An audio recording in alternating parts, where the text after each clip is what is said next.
manifiestan es como la necesidad de tener un espacio. En realidad es para encontrarse consigo mismo, porque hoy quiero hacer foco en cómo nos tratamos nosotros. Y es muy importante comprender que el medio ambiente juega un papel decisivo. Como ven, lo que estábamos hablando, esta mañana y todos estos días, la naturaleza, el silencio, la armonía en el encuentro, conectarse con el reino animal y vegetal de una manera amable, compartir conversaciones proactivas, todo eso forma parte del medio ambiente y es un paso casi indispensable para poder comenzar a reflexionar, a autoobservarse, y también es un elemento decisivo para interactuar. A nosotros, por ejemplo, cuando empezábamos los primeros contactos, la mayoría veníamos todos de Capital. Por lo tanto, salíamos de un lugar totalmente ruidoso, hostil, salíamos de nuestros laburos. Entonces, cuando llegábamos, imagínense que en los primeros contactos nosotros llegábamos al medio del campo, al medio de la nada, al medio de un lugar, incluso que no era confortable. Nosotros en general llegábamos tipo 12 de la noche, o ni hablar cuando íbamos a Capilla. Cuando íbamos a Capilla llegábamos a las 4 de la mañana. Y teníamos que incluso en ese momento armar carpas. Entonces, las instrucciones que habíamos recibido era que el primer día, cuando nosotros llegábamos a un lugar, teníamos que armonizarnos con el lugar. Esto tiene que ver no solo con salir de una urbe con ruido a un lugar totalmente silencioso en medio del campo, cambiaba la vibración totalmente, sino que al segundo día nosotros teníamos que generar una armonización entre nosotros, porque no solo es el medio ambiente, sino con los universos con los cuales compartimos un espacio temporal. Y recién el tercer día teníamos el contacto. En el segundo día, lo que hacíamos era acordar un trabajo interno grupal. Una lectura, una meditación, una reflexión. Y a veces, cuando el tono del grupo era apropiado, tratábamos de estar la mayor parte del tiempo en silencio. Es muy notorio cuando salimos de un lugar ruidoso y pasamos a hacer silencio. Lo primero que notamos, que tiene que ver con el medio ambiente totalmente como quieto, ni hablar de lo que es la madrugada en un campo. A la madrugada, en medio del campo, de la nada, el silencio es abrumador, de tal forma que cuando las noches que llegábamos que llovía o había viento, se escuchaban los sonidos de la naturaleza y nos llamaba la atención. Pero lo más significativo era que cuando estamos en un ambiente ruidoso y pasamos a un medio ambiente de silencio, ¿saben dónde está el ruido? En la cabeza. En el interior. El primer gran desafío de conectarnos con nosotros y hacer algún acuerdo es poder gestar un silencio interior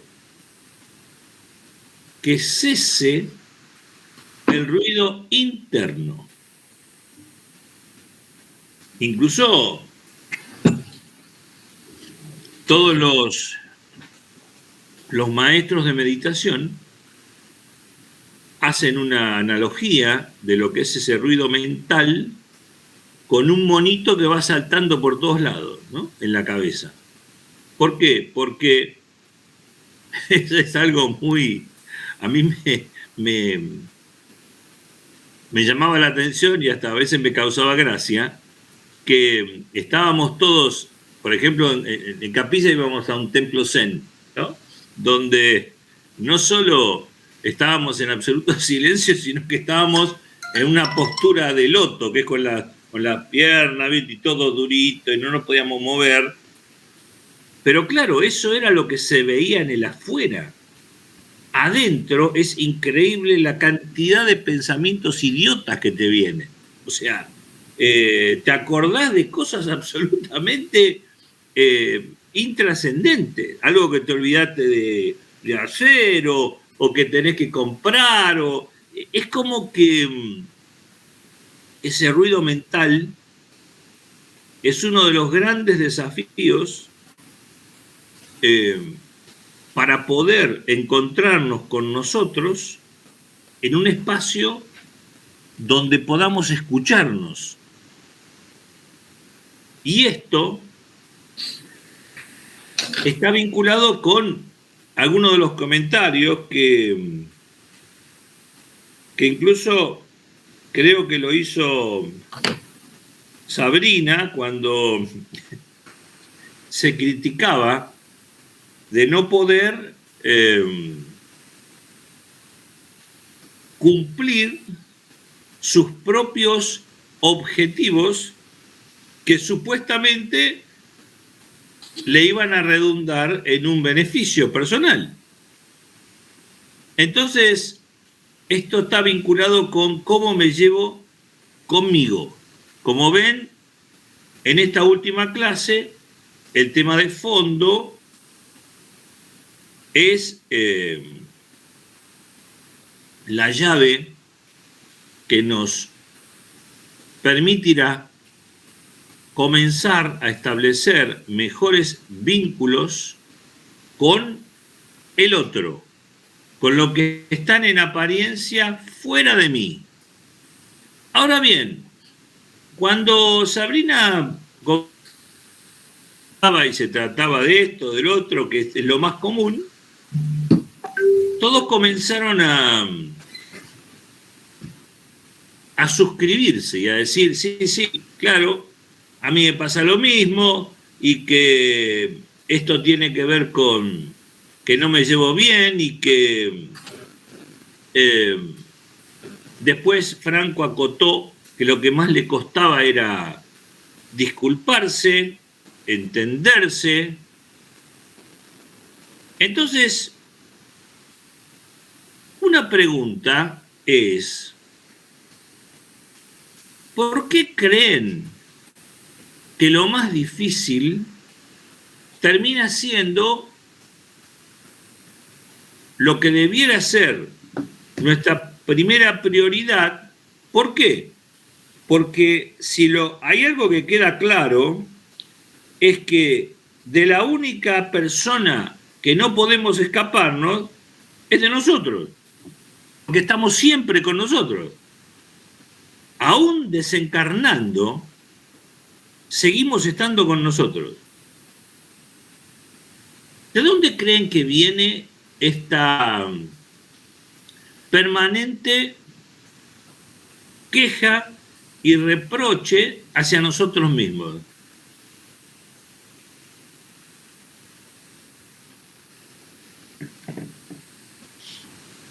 Digo algo, ¿no? Creo que eso responde todavía a algún patrón, algún canon, al deber hacer en vez del deber ser. Y por supuesto que me pongo yo primero en lo personal, ¿no? Diciendo que a la hora de la verdad, parar y decir, bueno, acá estoy yo y lo que tengo, lo que necesito para estar bien, y después estará el trabajo, y después estarán las obligaciones, y después estarán los compromisos, y después estará lo que yo me pongo adelante como llamadores, me parece. Por lo tanto, pareciera que una de las cuestiones otra vez vuelve a poner sobre el tapete la necesidad de aprobación externa.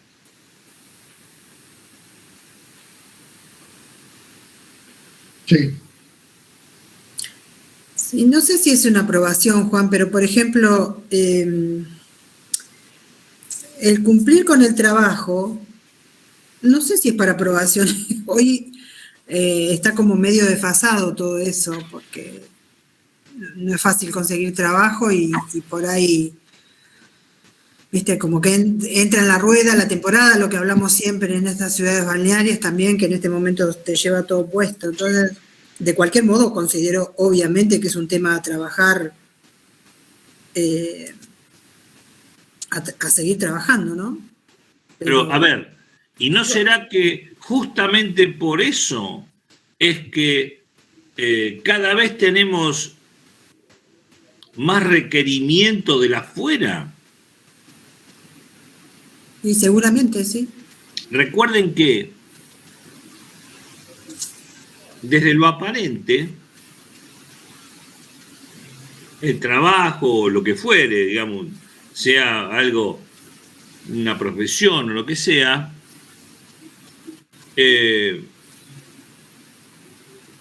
nos permite tener un sustento y una aparente libertad. Sin embargo, solemos considerar a nuestro trabajo o como padre sustituto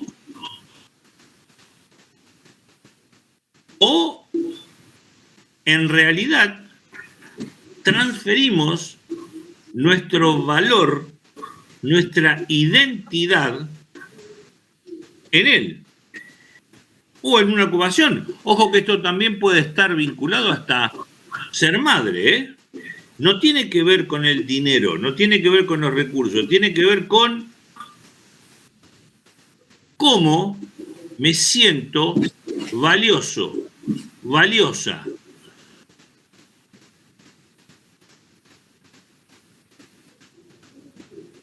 Y lo que sí se encargó esta sociedad de poner nuestro valor en el tener. Y cuando digo el tener, no estoy diciendo únicamente tener dinero. El tener a veces es tener fama, el tener hijos, el tener aprobación.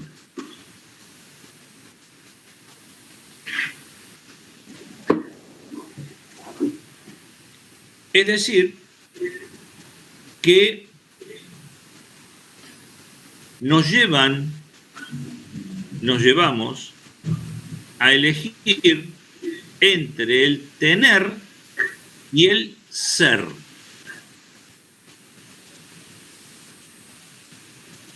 Estamos tan acostumbrados a poner como foco el tener,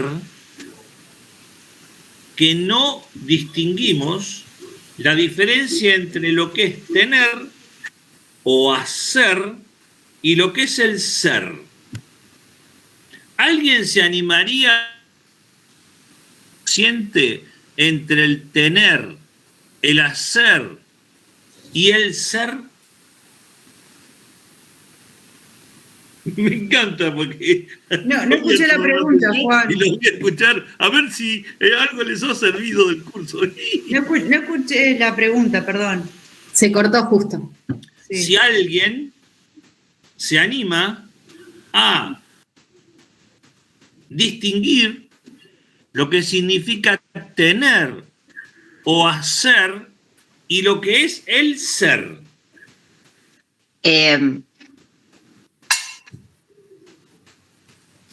Creo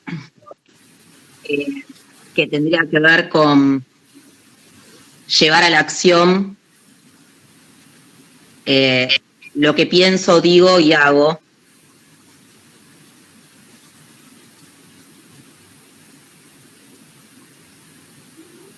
Sí, pero... Para vivir en coherencia. No, yo les expliqué cuál sería la diferencia entre tener y hacer o ser. Lo que están hablando es cuando podemos funcionar en lo que sería una especie de unicidad. Pero eso significa estar iluminado. ¿Por qué? Porque recuerden que todo lo que termino manifestando, todo lo que termino haciendo, nace de mi interior.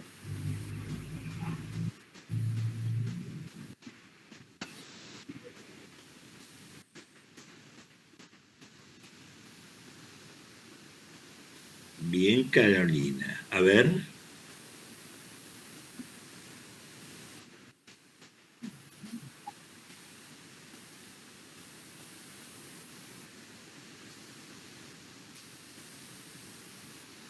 Bien, ¿cuál sería? Bien, bien. Ahora, ¿recuerdan la diferencia fundamental entre desear y anhelar?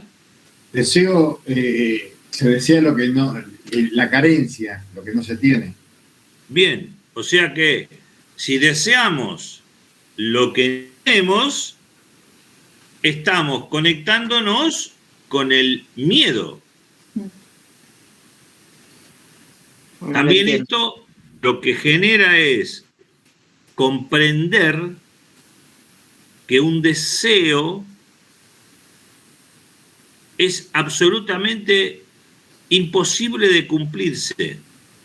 Ayer me llegó, en base a esto que estamos hablando, algo que lo pintaban como revolucionario y que tiene que ver con el famoso versículo de pedid y se os dará. La idea generalizada de este versículo es también que todo lo que necesitamos, deseamos, se lo tenemos que pedir, en algunos casos a la divinidad, y desde la irrupción de la New Age y de todo lo que tiene que ver con la película El Secreto, por ejemplo, resulta que pedirle al universo lo que necesitamos. Entonces eso no solo tiene que ver con los deseos, sino que es desconocer realmente cómo se materializa en este plano lo que en realidad necesito. Pero en realidad no tendría que ver con preguntarme y conectarme con mi interior. ¿Qué quiero? ¿Para qué lo quiero? ¿Por qué lo quiero? Y eso no tiene que ver con la diferencia del para qué quiero algo, preguntarme qué tengo que hacer para ser quién, ¿Por qué?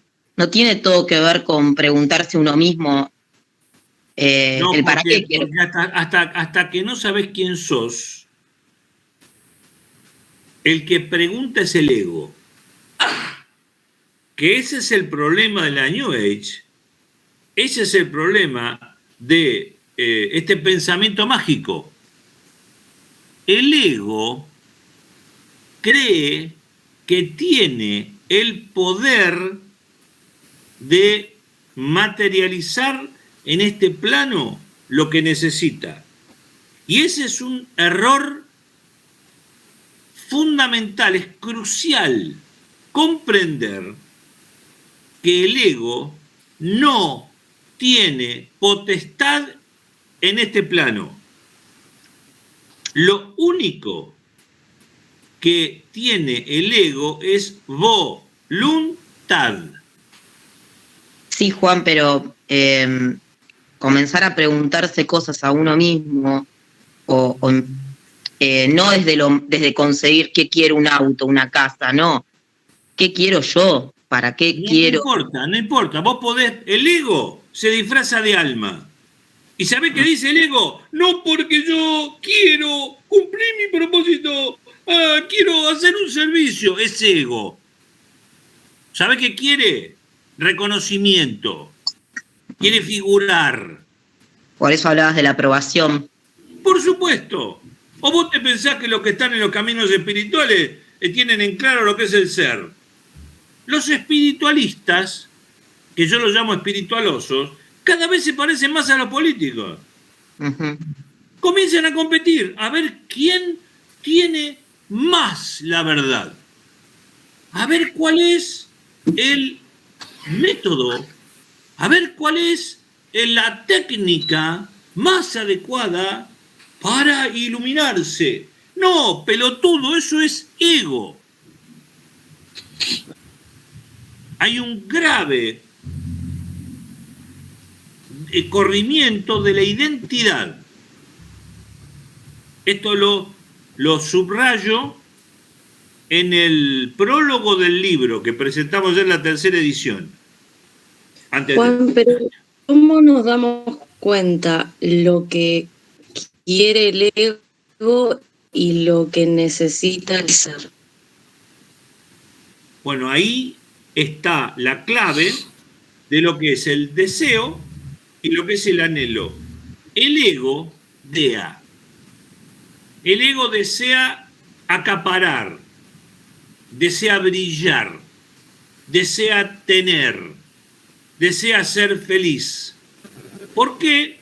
Porque desde lo aparente, y esto tiene que ver con lo que nombraba Sabrina de ese esfuerzo que se hace infructuoso para ser mejor, para meditar. ¿Por qué? Porque desde lo aparente nos hacen creer que no somos valiosos. En este parte del mundo judío cristiano, nacemos ¿desde qué? Desde el pecado. Necesitamos bautizarnos porque estamos sucios. O sea que ya nacemos indignos. Por lo tanto, todo el afuera lo que hace es recordarnos que tenemos que ser mejores. Y para ser mejores tenemos que competir. ¿No nos dicen todo el tiempo que esto es una jungla? ¿Que estamos en una guerra? Entonces, ¿cómo competimos? Con lo que tenemos. Incluso con lo que tenemos no tiene que ver únicamente con la casa, el coche, el poder. También competimos con lo espirituales que somos.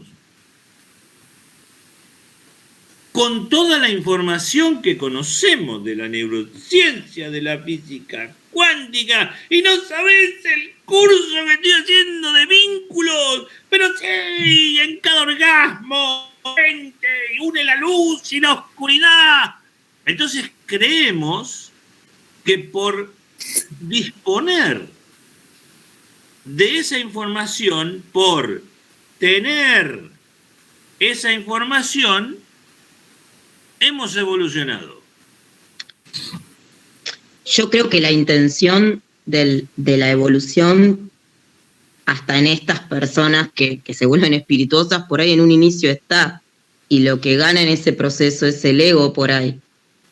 Eso que estás diciendo lo dice el ego. ¿Sabes qué dice el ego? Cada uno tiene su tiempo, entonces tenemos que aceptar que los demás, zaraza es eso. Una persona que todos estamos en un proceso, digo que nosotros, o sea, también estamos despertando de un montón de cosas, digo que en cada sesión vamos descubriendo otras, digo que nosotros también luchamos contra eso, que vos decís.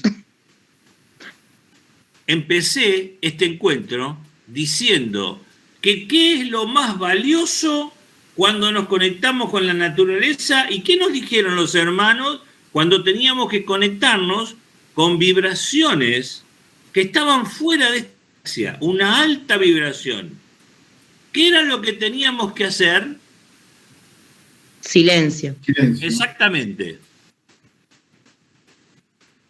Jan, cuanto más getoneamos, menos evolucionamos. El alma que de verdad está dispuesta a sanarse, a repararse, a comprender, lo que decide es anhelar estar a la altura. La diferencia entre el anhelo y el deseo es que si en realidad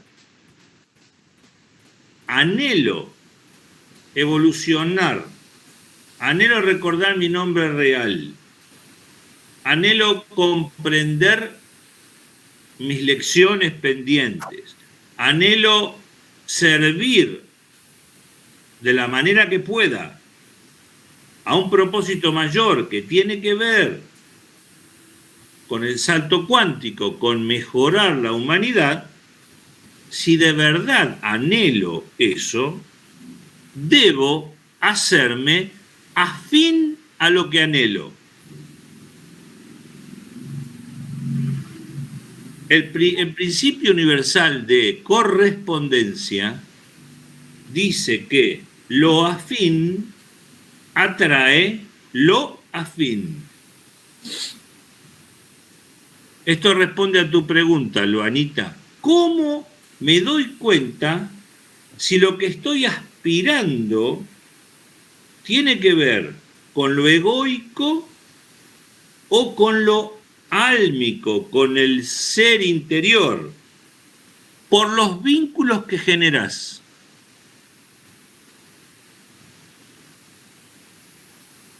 Sí, al despertar anhelo evolucionar mi estado de conciencia,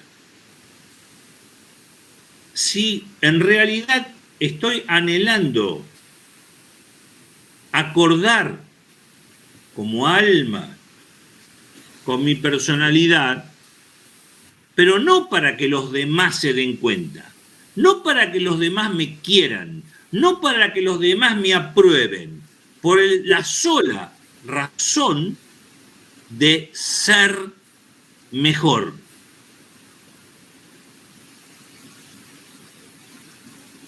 Al despertar y al avanzar y sanar, es lo que todos ustedes han hecho, y todos están en este camino, como dice Catherine, esto no no es otra opción o enfrentando eso, es si de verdad estoy sanando y reparando, lo primero que va a cambiar en mi realidad es el medio ambiente. No decimos que el medio ambiente influye en nosotros. Entonces, si el medio ambiente influye en nosotros y en nuestro ser interior, aceptamos la armonía, la paz, la bendición. Recuerden lo que hablábamos el sábado. Bendecir es el bien decir. Es lo contrario de mal decir. ¿Qué pasa con las redes? Maldicen todo el tiempo. Entonces, ¿voy a encontrar en las redes algo que me anhele ser mejor? No.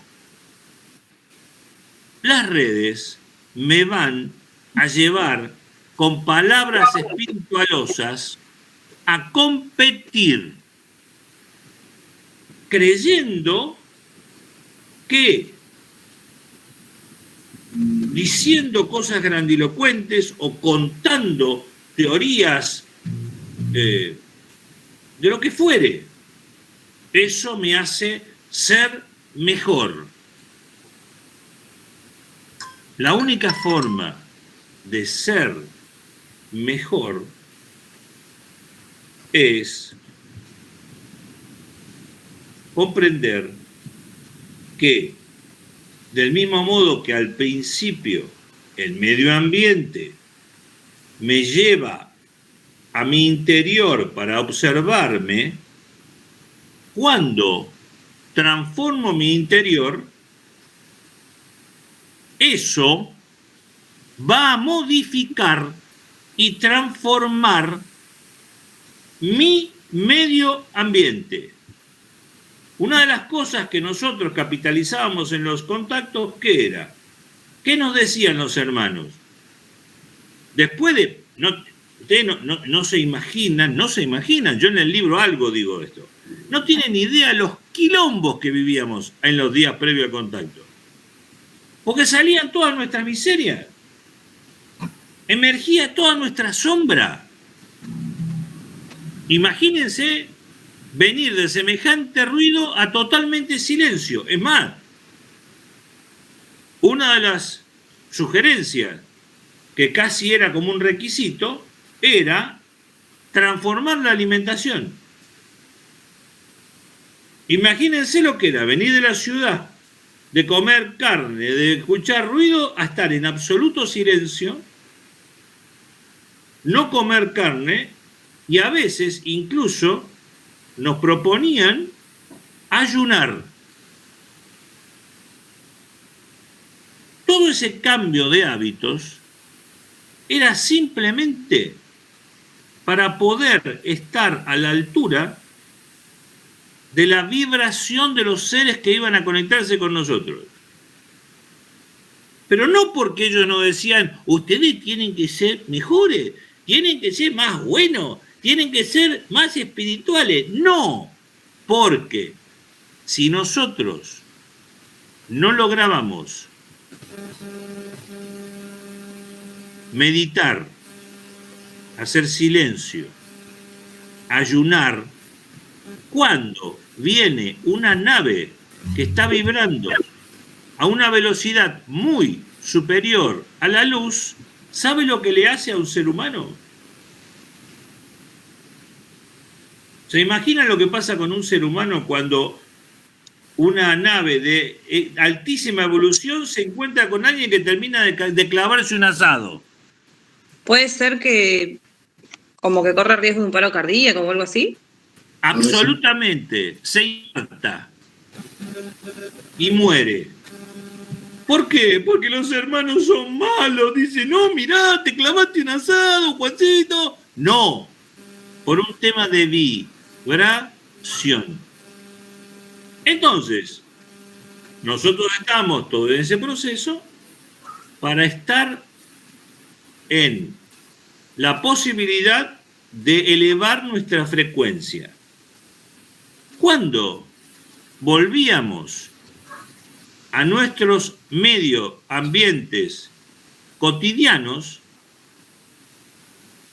los hermanos lo único que nos decían era que nosotros transformáramos el medio ambiente.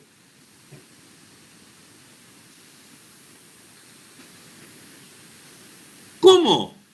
Manteniendo nuestra vibración que habíamos conquistado siendos. Y en esto no importaba qué auto teníamos, ni dónde vivíamos, ni siquiera importaba si teníamos familia o no teníamos familia, porque también hay como un mito, sobre todo en estos tiempos donde es tan difícil construir una pareja en armonía o un hogar. Hay un mito de creer que el que está en pareja vive mejor que el que está solo. En realidad les diría, después de la experiencia de estas últimas 8.000 horas, que casi es al revés. Entonces, cuando volvíamos, transformábamos nuestro medio ambiente. ¿Y cómo nos damos cuenta? ¿Cómo nos dábamos cuenta, Loanita, de si el contacto había sido exitoso? Porque comenzamos a interactuar con universos diferentes. Y con los universos que teníamos conflicto, crisis, no es que nosotros volvíamos y le decíamos, vengo de un contacto con las Pléyades, así que vos sos un 4 de copas, no entendés nada, porque también los espiritualosos que dicen, no, Chávez, estuvimos hablando de física cuántica, estuvimos hablando de no, nos conectamos con María, creyendo que el decir eso nos coloca en una instancia superadora. Es todo lo contrario. Si alguien en realidad está conectado con los maestros ascendidos, con María de Nazaret y con naves que vienen de Sirio o de cualquier otra constelación, esa persona cada vez va a ser más simple, va a ser más llana, más genuina, y se va a manifestar exactamente igual en su intimidad que en público. Pero claro, es todo lo contrario de lo que piensa el ego, ¿o no? ¿Qué muestra el ego? Lo que tiene. Y si puede se pone un cartel. ¡Ay, estuve en Sierra de los Padres o estuve en Capilla del Monte y no sabés, estamos a 5 minutos de Maya! Como si eso fuera algún logro. Y es exactamente la inversa. Cada vez que trascendemos el ego, cada vez que logramos elevar nuestro estado de conciencia, cada vez que nos podemos conectar con seres de alta frecuencia en otros planos, lejos de un mérito, lo que tenemos es más responsabilidad. Del mismo modo que nos hacemos cargo de nuestra sombra y por eso la reparamos, porque por derecho cósmico sideral así es, y merecemos sanarnos, del mismo modo cuando obtenemos logros y cuando cumplimos un servicio consciente, cada vez somos más responsables y también nos tenemos que hacer cargo.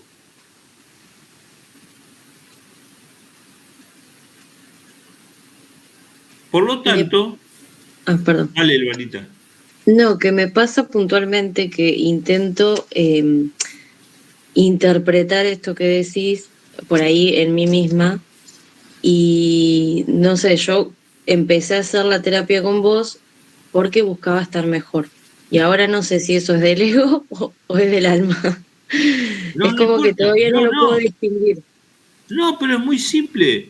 A ver, si se entendió que el ego es algo nocivo, es algo pernicioso y nos lleva a lugares inadecuados, me expresé mal. No, el ego naturalmente necesita, por ejemplo, ser feliz. Y eso no está bien ni mal, es apropiado. Por lo tanto, lo que estoy tratando que comprendamos es que en el vínculo conmigo debe haber un acuerdo consciente entre lo que soy como alma y lo que también soy como ego. Como alma, debo proveer a mi ego, a mi niño interior, lo que necesita para ser feliz. No tiene que ver con los caprichos, no tiene que ver con los deseos, tiene que ver con un acuerdo interno, que yo lo sintetizo en el capítulo 8 del libro, donde los intereses álmicos coincidan con los intereses de mi personalidad. Un error tremendo es creer que están en guerra, que son antagónicos, porque también hay una creencia espiritual que de repente ser espiritual parece que tenés que ser un croto y que pasarla como el culo y sufrir. Bueno, no tiene nada que ver la realidad con esto. Al contrario, esto es lo que las religiones proponen. No, la otra vida y el karma, esa es una disociación que no cumple el objetivo de la encarnación.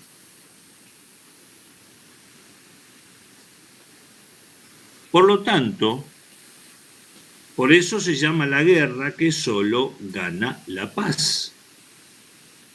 Una de las cuestiones muy interesantes y fundamentales es, como alma, escuchar a mi niño, a mi niña interior. No es que debo satisfacer los caprichos, es como un hijo. Es escuchar en qué puedo contenerlo, ayudarlo, acompañarlo, y escuchen esto, aprobarlo para que no necesite de otras personas. La aprobación de la que estoy hablando tiene que ver con este acuerdo interior. Pero, por eso volví al tema del prólogo del libro, hasta que no desplazo el eje de la identificación desde el nombre que nos dieron nuestros padres al nacer, Juan, Analía, Aliana, María Eugenia, Carolina, hasta que no desplazo ese eje a la vida del alma, no comprendo quién soy. Cuando me asumo como un alma que tiene una personalidad, cambian mis prioridades. todo lo que tiene que ver con los deseos, vida cotidiana, pierden valor. No estoy hablando de cosas buenas ni malas, ¿eh? ¿Saben por qué pierden valor los deseos de la vida cotidiana? Y cobran importancia el valor del propósito álmico. ¿Por qué digo esto yo en el prólogo? ¿Por qué creen que en realidad cuando despertás y te asumís como alma, todo lo que parece importante en esta vida cotidiana comienza a perder interés? ¿Por qué? Porque si no parece que estoy diciendo que el alma es más importante que la personalidad, y que el ego es una mierda. No. Y se me ocurre a mí que porque es algo efímero, o sea que... Muy no es... bien, Mailén. Porque es temporal, porque se termina, porque la juventud... Yo el otro día no sé quién fue, Florcita, que me dijo, tenías el pelo negro, casi la ahorco. Claro que tenía el pelo negro. Y también fui un bebé. Y claro, pedazo de turra, claro. Porque nos ponemos viejos. Porque a ustedes también ahora son jóvenes, pero se les va a caer el culo. Entonces van a morirse como todos. ¡Perdón! Ya sé que lo dijiste con cariño, pero lo que quiero decir es que incluso si no le ponemos humor a lo temporal, no podemos avanzar. Pero tenemos que entender la diferencia fundamental entre lo temporal y lo que permanece. Porque esto, me encanta donde llegamos, porque esto, ni sabían tener la más puta idea de dónde íbamos a llegar hoy, pero me gusta. ¿Por qué? Porque esto tiene que ver con la diferencia entre lo importante y lo urgente. El ego, ¿qué quiere? Las cosas como Ya. rápida, Ya. ¿o no? ¿O no? Sí.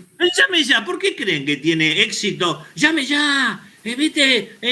Llame ahora y le vamos a dar 3, en vez de 4 y 5, y sí, y no dejes pasar la vida es hoy, y hacelo hoy. Entonces, eso es urgente. Pero lo importante es otra cosa. Ah, viste la cara, Florcita. Lo importante es otra cosa. Entonces,